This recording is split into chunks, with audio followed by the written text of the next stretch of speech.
Sebagai pengikut Kristus, melihat seseorang meninggalkan imannya, lalu memilih iman yang lain, mungkin menjadi sesuatu hal yang menyakitkan.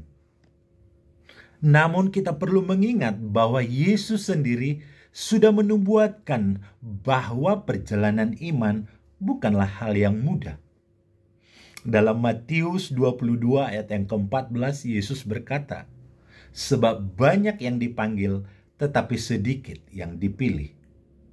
Ini menunjukkan bahwa tidak semua yang pernah mengenal Kristus akan tetap berjalan dalam iman hingga akhir.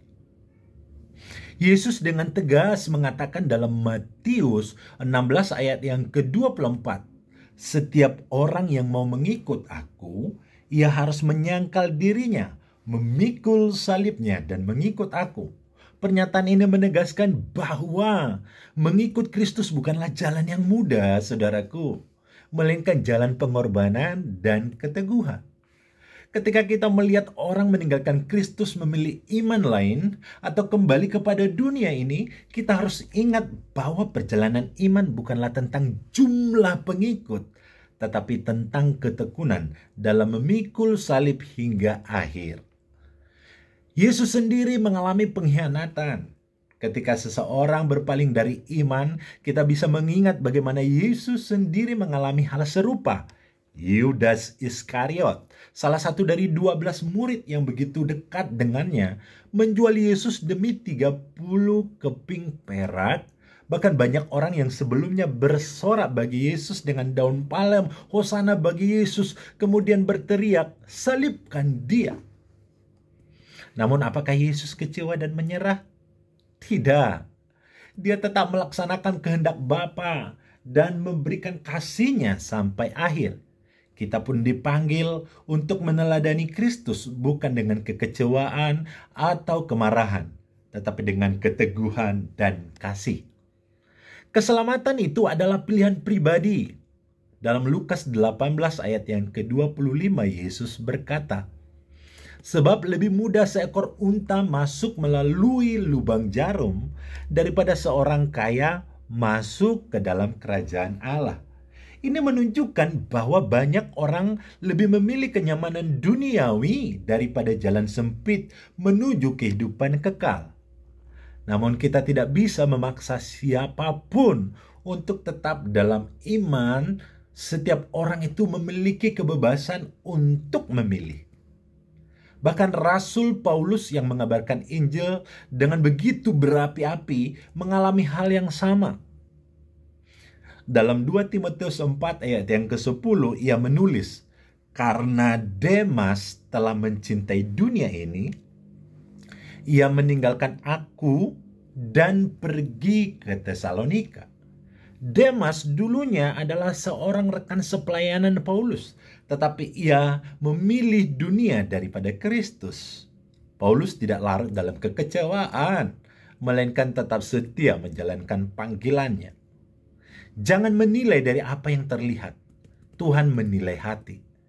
Yesus juga mengingatkan dalam Matius 19 ayat yang ke-30, "Tetapi banyak orang terdahulu akan menjadi yang terakhir, dan yang terakhir akan menjadi yang terdahulu." Kita tidak tahu akhir dari perjalanan iman seseorang.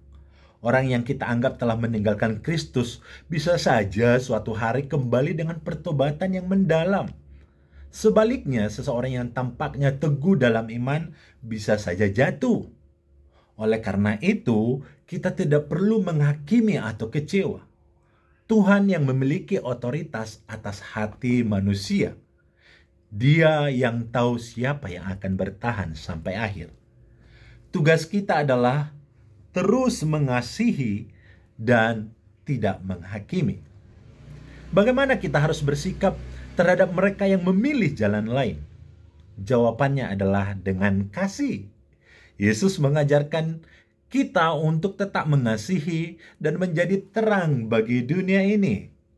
Kita tidak dipanggil untuk membenci atau mencemooh atau menghakimi mereka yang berpaling, tetapi untuk tetap mengasihi mereka, bersaksi dengan hidup kita. Jika ada orang yang memilih menjadi mualaf, kita tidak perlu marah atau membenci. Sebaliknya, kita bisa terus mendoakan mereka agar suatu hari mereka mengalami kasih Kristus kembali. Jangan biarkan kekecewaan menguasai hati kita, tetapi percayalah bahwa Tuhan bekerja dengan cara yang tidak selalu bisa kita pahami. Penghiburannya, jika kita merasa kecewa melihat seseorang berpaling dari imannya, ingatlah bahwa kita tidak sendiri. Tuhan melihat air mata kita dan memahami perasaan kita. Dalam Yohanes 6 ayat yang ke-67 sampai 69. Setelah banyak murid meninggalkan Yesus, ia bertanya kepada ke-12 muridnya, "Apakah kamu tidak mau pergi juga?" Tetapi Petrus dengan tegas menjawab, "Tuhan, kepada siapakah kami akan pergi? Perkataanmu adalah perkataan hidup yang kekal." Jadi daripada larut dalam kekecewaan, marilah kita semakin berakar dalam iman. Jangan fokus pada mereka yang pergi, tetapi pada panggilan kita untuk tetap setia.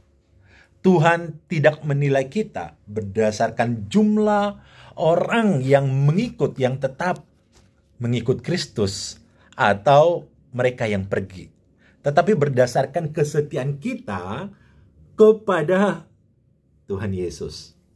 Nah, jangan biarkan kekecewaan itu merampas damai sejahtera kita. Tetaplah berpegang teguh kepada Kristus, mengasihi mereka yang pergi, meninggalkan imannya, dan terus bersaksi dengan hidup kita. Keselamatan adalah perjalanan pribadi, dan Tuhan yang memiliki otoritas atas hati setiap manusia. Yang terpenting adalah kita tetap setia hingga akhir.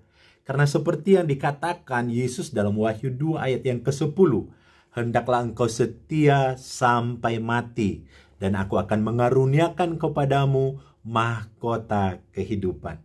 Mari kita setia sampai akhir, supaya kita memperoleh hidup yang kekal. Pilihan ada di tangan kita. Mari kita tetap berpegang teguh, berakar di dalam Kristus. Tuhan memberkati. Shalom.